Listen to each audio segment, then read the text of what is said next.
Welcome back. So, can I have your reactions to the details you heard in that report on the pension investigative hearing? What are your thoughts?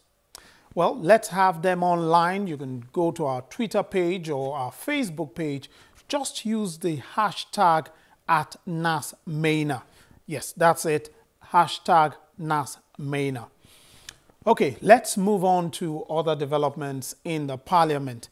Yes, how much work have the lawmakers been able to do on the 2018 budget proposal as submitted by President Muhammadu Buhari? Well, let's find out in this report.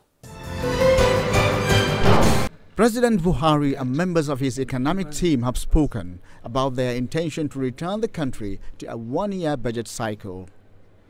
At different engagement with the National Assembly, they have asked the Parliament to pass the 2018 budget by December 2017.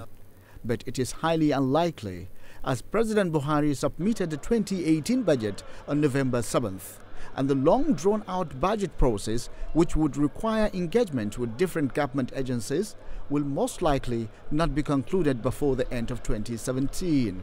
There is also the issue of the 2018-2020 medium-term expenditure framework, which the Fiscal Responsibility Act stipulates must be passed by Parliament before the budget. No, in 1999. This is the reason both chambers of the National Assembly deferred the debate on the budget to a later date. Distinguished colleagues, the 2018 budget consideration will now be scheduled to take place on the 28th, that is next Tuesday, and 29th, next Wednesday.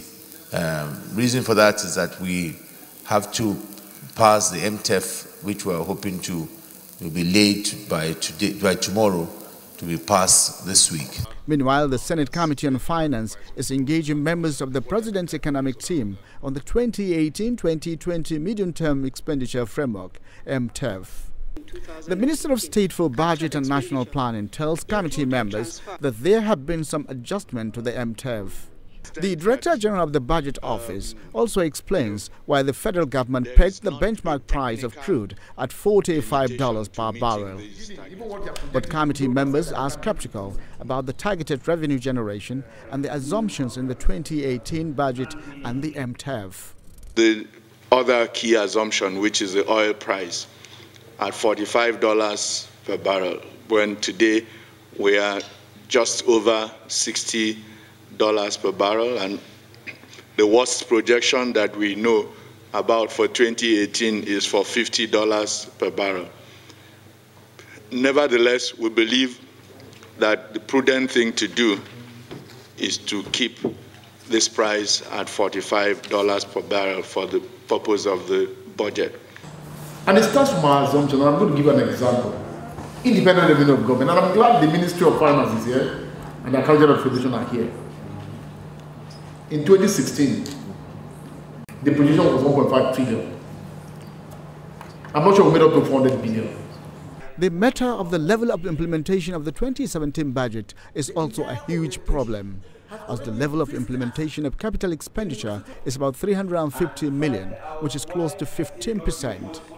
President Buhari has assured that capital releases will be raised to 50% by the year end. But analysts argue that this is practically impossible, as the economy does not have the absorptive capacity. In the House of Representatives, the 2018-2020 Medium-Term Expenditure Framework and Fiscal Strategy paper came up for debate. Some lawmakers were of the view that the document is coming late. The observation was noted by the presiding officer and the debate commenced. In 2018, 2.8 in 2019, and then about 3.1, if I hear you very well, in 2020. Mr. Speaker, this is very unrealistic.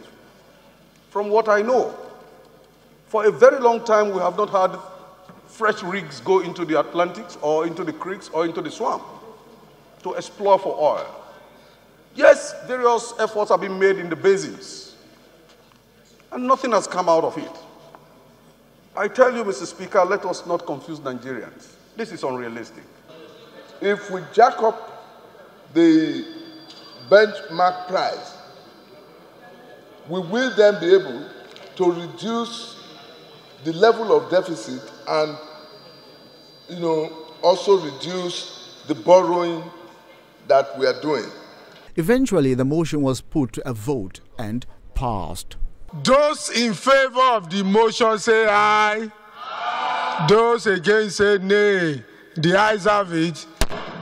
MTF is hereby referred to relevant committees of the House to, yes, debate concluded on MTF.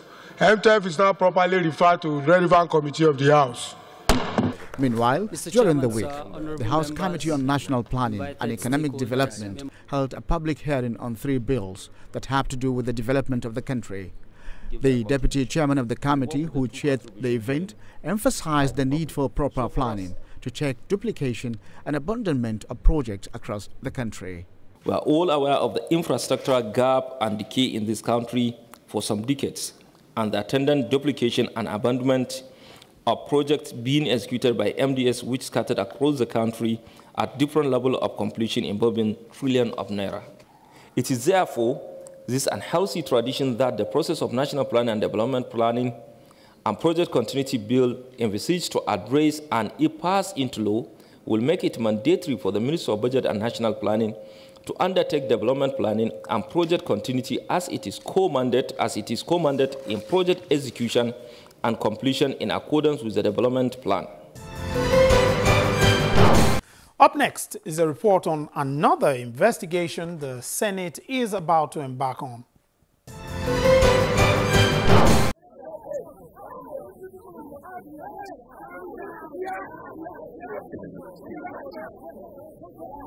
A hot exchange of words between operatives of the Department of State Services, DSS, and security officials from the Economic and Financial Crimes Commission, EFCC. There was drama as EFCC officials attempted to arrest the former DSS boss, Ita Ekpeyong, and the former boss of the National Intelligence Agency, NIA, Ayodele Oke. The EFCC on Thursday, November 21st, descended on the Asokoro residence of the former DSS boss to pick him up in connection with funds the agency allegedly collected from the office of the embattled former National Security Advisor, retired Colonel Sambo Dasuki, before the 2015 general elections. But the acting EFCC boss maintains that there is no going back on the plans by the agency to get the former DSS and NIA heads to answer questions relating to the case under investigation. I'm telling you, nobody is above the law. The law must take its course. Thank you very much, sir. And if there is no offense, we don't go for. There must be reason, strong reason, before we went for that thing. The tirades between sister security agents is heavily criticized by lawmakers. We are not here to say who is at blame, but we are here to say Nigeria, we have been embarrassed before the international community that 2 sister agencies will engage in fisk-off, arrest and stoppage of arrest. Mr. President, this is a recipe for national disaster. A federal lawmaker puts the blame on the table of President Buhari, but the Senate leader disagrees. We are calling on Mr. President. He has to sit up. He should be up and doing. He should call these people to order. There is no arbiter, no one to come in between 2 agencies that belong only to one person, because these 2 agencies report to one person, the presidency. The President of the Federal Republic of Nigeria, President Muhammadu Buhari, is in full control. Is in full control of the government of the Federal Republic of Nigeria. The statement by our colleague is unacceptable, it's not right, it's wrong. The Senate takes a position. The prayer is that the Senate do investigate the incident between the EFCC, DSS, and NIA over the arrest of Mr. Ita Ekpeyong and Mr. Oke of DSS and NIA respectively. Those in favor of prayer want to say aye. Aye. Those against say nay. The ayes have it. Well, that is it for this week, but next week promises to be very full as the 2 chambers will be debating the 2018 budget proposal. The expectation is that the two chambers will complete work on the medium-term expenditure framework document, and they will approve that before work can commence on the budget proposal itself. Well, that is the much we can take today on the program. Thanks for being there. Take care.